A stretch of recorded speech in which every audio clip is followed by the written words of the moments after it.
The evidence that shocked investigators came to light 3 decades after one of Hollywood's most tragic accidents claimed the life of a rising star. Brandon Lee, son of martial arts legend Bruce Lee, was just 28 years old when his promising career and life were cut short. Gave me some videotapes, some old black and white Super 8 things during the filming of The Crow in 1993. For 30 years, questions have lingered about the circumstances surrounding his death, the safety protocols that failed, and whether the full truth was ever told. But new revelations about that fateful day on set have emerged, shedding light on details that were previously unknown to the public.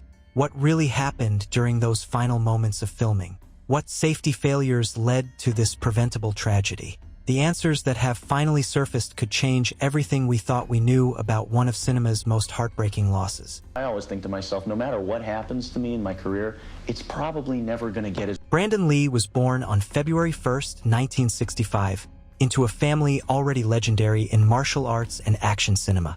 As the son of Bruce Lee, he grew up in the shadow of his father's immense fame and tragic early death in 1973. Despite the pressure of living up to his father's legacy, Brandon carved out his own path in Hollywood, developing his skills as both an actor and martial artist while working to establish his unique identity in the entertainment industry. His early career included roles in television and smaller films where he honed his craft and demonstrated the charisma and physical abilities that would eventually make him a star. We have home movies and stuff. I'm about 1.5, or something like that. Brandon's breakthrough came with films like Showdown in Little Tokyo, alongside Dolph Lundgren, and Rapid Fire, which showcased his martial arts skills and screen presence. These performances established him as a legitimate action star in his own right, separate from his father's legacy. The role that would become his final performance was Eric Draven in The Crow, a dark supernatural action film based on the comic book series by James O'Barr. Here, fun boy. The character of Eric Draven, a musician who returns from the dead to avenge his murder and that of his fiancée, seemed perfectly suited to Brandon's brooding intensity and physical capabilities. The film's gothic atmosphere and themes of love, loss, and vengeance resonated with Brandon, who threw himself completely into the role. The Crow represented a significant step forward in Brandon's career, with the potential to establish him as a major Hollywood leading man. The film's unique visual style, compelling story, and Brandon's powerful performance suggested it would be both a critical and commercial success. And I say I'm dead, and I move. Questions arise about how different the trajectory of action cinema might have been if Brandon had lived to complete the film and continue his career. The production of The Crow took place in Wilmington, North Carolina, during the winter and spring of 1993. The filming process was challenging due to the movie's dark subject matter, extensive night shooting, and complex action sequences that required careful coordination between actors, stunt performers, and special effects teams. The production faced various difficulties, including budget constraints and scheduling pressures that may have affected safety protocols. On March 31, 1993, during what should have been a routine filming day, tragedy struck during the shooting of a scene where Brandon's character was to be shot by another character. The scene required the use of a prop gun that was supposed to fire blanks, creating the visual effect of gunfire without actual projectiles. However, something went catastrophically wrong with the prop gun, resulting in Brandon being struck by what investigators would later determine was a real bullet fragment. The immediate response to the incident involved rushing Brandon to New Hanover Regional Medical Center, where medical teams fought to save his life. Despite emergency surgery and intensive care, Brandon succumbed to his injuries after 6 hours. The news of his death sent shockwaves through Hollywood and devastated his family, friends, and fans around the world who had been eagerly anticipating his breakthrough performance. The initial investigation into Brandon's death was conducted by the Wilmington Police Department and the North Carolina Occupational Safety and Health Administration. The investigation revealed that the fatal bullet came from a .44 Magnum revolver that was being used as a prop gun during filming. The weapon had been modified for use in film production, but investigators discovered that it contained a real bullet fragment that had become lodged in the barrel from previous use.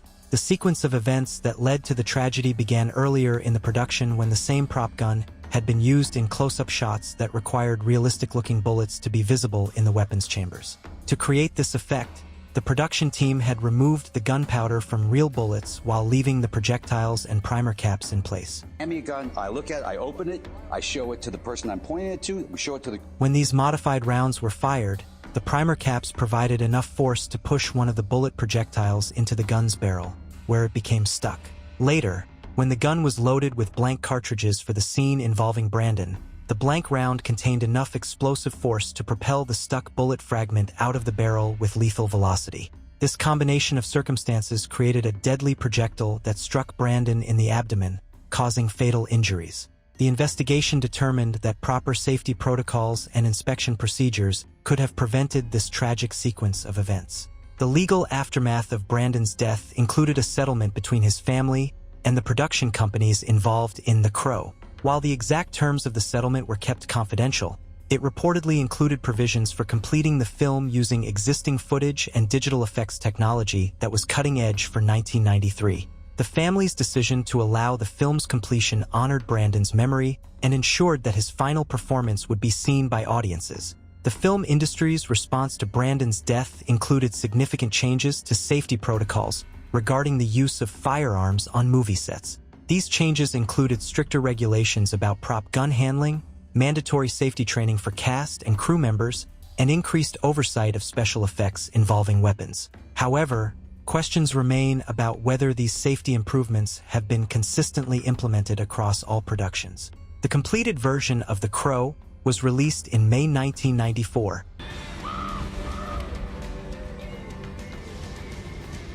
More than a year after Brandon's death, the film became both a critical and commercial success, earning over $50 million worldwide and establishing itself as a cult classic.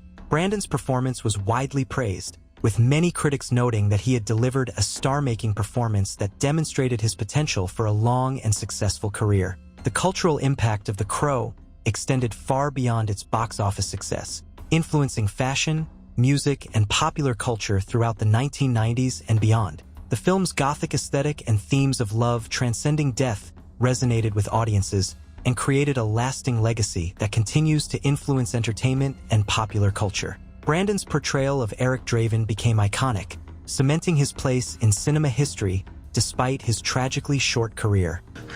I'm not going to kill you. Your job will be to tell the rest of them. The parallels between Brandon's death and that of his father Bruce Lee, who died unexpectedly at the age of 32 in 1973, created additional mythology around the Lee family and speculation about whether they were somehow cursed. While such supernatural explanations have no basis in fact, the tragic coincidence of both father and son dying young at the height of their careers has contributed to their legendary status in popular culture. The ongoing influence of Brandon's work can be seen in the continued popularity of The Crow and its impact on subsequent action films and comic book adaptations. His approach to the character of Eric Draven, combining physical intensity with emotional depth, helped establish a template for dark, brooding action heroes that continues to influence filmmakers and performers today. I see you have made your decision. The safety protocols that were implemented following Brandon's death have been tested by subsequent incidents on film sets, including the tragic shooting of cinematographer Helena Hutchins on the set of Rust in 2021. These incidents have renewed calls for even stricter safety measures and have raised questions about whether the lessons learned from Brandon's death have been fully implemented across the industry. The technological advances in filmmaking since 1993 have made it possible to create realistic gunfire effects without using actual firearms on set. Computer-generated muzzle flashes, digital bullet impacts, and other special effects can now provide the visual elements needed for action scenes without the inherent dangers of prop weapons. However, the continued use of practical firearms in some productions suggests that not all filmmakers have embraced these safer alternatives. The legal and insurance implications of Brandon's death continue to influence how film productions approach safety and liability issues. Insurance companies now require detailed safety protocols and often mandate the presence of certified safety coordinators on sets involving weapons or dangerous stunts. These requirements have increased production costs, but have also contributed to improved safety standards across the industry. The memorial tributes to Brandon Lee have taken many forms, from dedicated websites and fan communities to charitable foundations established in his memory. His grave site at Lakeview Cemetery in Seattle, where he is buried next to his father, has become a pilgrimage destination for fans from around the world who wish to pay their respects to both martial arts legends. The impact of Brandon's death on his family, particularly his mother Linda Lee Cadwell and sister Shannon Lee, has been profound and lasting. Both have worked to preserve and honor the legacies of Bruce and Brandon Lee, while advocating for improved safety standards in the entertainment industry.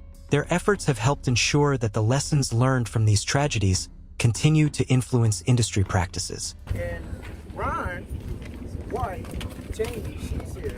The documentary and biographical treatments of Brandon's life and death have provided additional perspectives on his career and the circumstances surrounding the tragedy. These works have helped preserve his memory, while also serving as educational tools about the importance of safety in film production. The continued interest in these stories demonstrates the lasting impact of Brandon's brief but significant career. The influence of The Crow on subsequent comic book adaptations and superhero films can be seen in the darker, more serious tone that many of these productions have adopted.